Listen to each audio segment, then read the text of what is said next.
Welcome to the Learning Pines YouTube. We hope this video helps.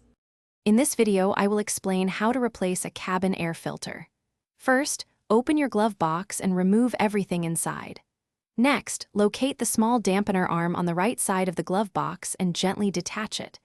Then, press inward on the two retaining tabs, one on each side, to release the glove box from its hinges. This allows it to swing down fully, giving you access to the filter housing. With the glove box fully lowered, you'll see the cabin air filter housing. There are usually two small clips, one on each side, holding the cover in place. Unclip these and then carefully remove the housing cover. Now, you can easily slide out the old, dirty cabin air filter.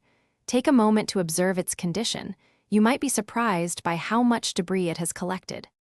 When installing your new cabin air filter, pay close attention to the airflow arrow printed on its side. This arrow indicates the direction air should flow through the filter. For most vehicles, including this one, the arrow should point downwards. Slide the new filter into the housing, ensuring it fits snugly. Then, replace the housing cover and snap the two retaining clips back into place.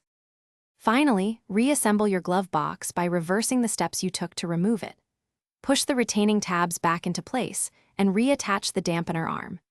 It's a good practice to replace your cabin air filter every 12,000 to 15,000 miles, or about once a year, to maintain good air quality. For more great tips and resources, including a book that can truly change how you think about money, check the description below for links and other deals. Thanks for watching. Thanks for watching. Consider subscribing if we helped you.